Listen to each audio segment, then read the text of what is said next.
Appreciate you joining us. Thank you for that. Moving on, in the latest updates after the all-party meeting, the Parliamentary Affairs Minister Kiren Rijiju has given a statement. He said that there are several issues on which the parties have opined that they should be discussed in the Parliament. Let's listen it. कई अहम मुद्दे हैं जिस पे सब party ने अपना विचार रखा है कि सदन में चर्चा होना चाहिए। तो हम तो खुले दिल से चर्चा के लिए तैयार है।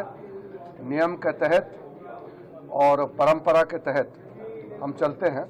हम नियम और परंपरा को बहुत अहमियत देते हैं, इसलिए हर विषय को चर्चा करेंगे, लेकिन नियम और परंपरा के तहत।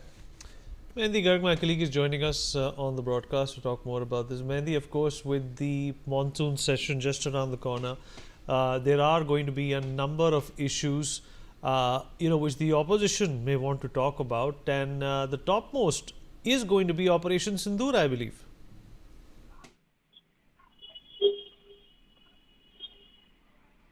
Mehndi, if you're there with us.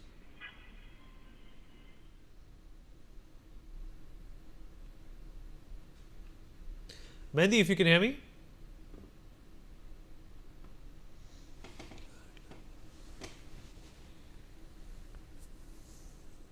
Mehndi, if you're there with us, well, we'll just have Mehndi join us momentarily. But Kiren Rijiju has said that there are indications on the topics that will be taken up in the upcoming session of the Parliament, and the government is open to discussing anything and everything that is important for the nation. The all-party meet that was held, they of course raised a number of issues. The Parliament monsoon session is going to be an active one that will obviously have a lot of buzz with the opposition tearing through the government on a number of questions. Sanjay, my colleague, is joining us on the broadcast to talk more about this. Sanjay, monsoon session, सदन का विपक्ष पूरी कोशिश करेगा कि पिछले कुछ दिनों में या पिछले कुछ सप्ताह में या महीनों में जो देश में हुआ है उसके बारे में केंद्र सरकार से जवाबदेही की एक गारंटी हो, और ऑपरेशन सिंदूर को लेकर भी सुनने में आ रहा है कि विपक्ष काफ़ी उतावला है बातचीत करने में।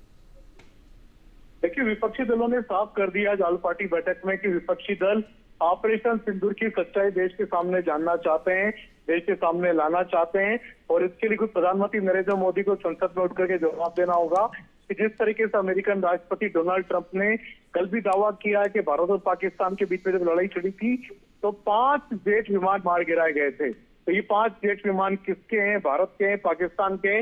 इसके अलावा भारत और पाकिस्तान के बीच में जब भी बातचीत होती थी तो दोनों देशों की बातचीट होती थी, द्विपक्षीय बातचीत होती थी, किसी भी तीसरे देश की दखलंदाजी बर्दाश्त नहीं की जाती थी। तो फिर अमेरिकी राष्ट्रपति डोनाल्ड ट्रंप कैसे सीज फायर का ट्वीट करते थे, कैसे सीज फायर की बात करते थे, और अभी भी क्लेम कैसे कर रहे हैं। बार बार उन्होंने क्लेम किया है डोनाल्ड ट्रंप ने कि सीज फायर उन्होंने कराया, उन्होंने भारत और पाकिस्तान के बीच में लड़ाई लड़ी।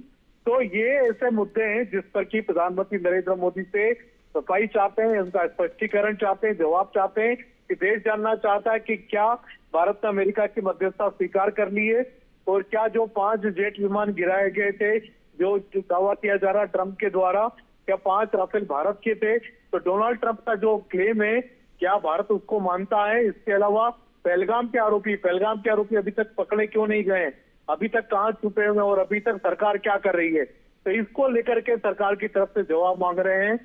सरकार की तरफ से जवाब देना होगा, और आज खुद केंद्रीय संसदीय कार्य मंत्री किरण रिजिजू ने भी कहा कि सरकार की तरफ से ऑपरेशन सिंदूर हो चाहे पहलगाम का मुद्दा हो, इन सभी मुद्दों पर सरकार सभी मुद्दों पर चर्चा कराने को, बहस कराने को तैयार है, जवाब देने को तैयार है, लेकिन चर्चा नियमों के तहत होना चाहिए। तो ये साफ कर दिया गया कि अब संसद का जो मानसून सत्र होगा उसमें ऑपरेशन सिंदूर पर बड़ी चर्चा होगी, पहलगाम हमले पर बड़ी चर्चा होगी। तो ये चर्चा का दिन किस दिन निर्धारित किया जाएगा और चर्चा किन नियमों के तहत होगी, ये देखना होगा। इसके अलावा ये भी साफ कर दिया गया है कि जस्टिस वर्मा, दिल्ली हाईकोर्ट के जो जस्टिस थे, जिनके घरों से नोटों के बंडल बरामद हुए थे, कई सारे नोट जलीली मात्रा में पकड़े गए थे, बरामद हुए थे, तो उनके खिलाफ महाभियोग प्रस्ताव सरकार लेकर के आ रही है, जिस पर अब तक 100 से ज्यादा सांसदों के हस्ताक्षर हो चुके हैं। तो ये ऐसे बड़े मुद्दे हैं जिन पर की संसद में हंगामा होना तय है। तो संसद का मानसून सत्र पहले ही दिन से काफी जोरदार रहेगा, हंगामेदार रहेगा। साथ ही साथ बिहार से जुड़े हुए जितने विपक्षी दल है, चाहे आरजेडी की बात करें, कांग्रेस पार्टी की बात करें, तो एफआईआर का मुद्दा उठा रहे हैं। बिहार में जिस तरीके से इन चुनाव के समय कई सारे लाखों से ज्यादा लाखों लोगों के नाम वोटर लिस्ट से हटाए जा रहे, तो इसको बड़ा मुद्दा बनाने जा रही है आरजेडी। तो कल नियम 229 के तहत 229 के तहत आरजेडी की तरफ से प्रेमचंद गुप्ता ने नोटिस दिया है राज्यसभा में चर्चा कराने के लिए। तो देखना होगा कि क्या सरकार इन मुद्दों पर चर्चा कराती है। संजय, आप बने रहिए हमारे साथ। In fact more breaking news coming in. Congress MP Gaurav Gogoi has given a statement after attending the all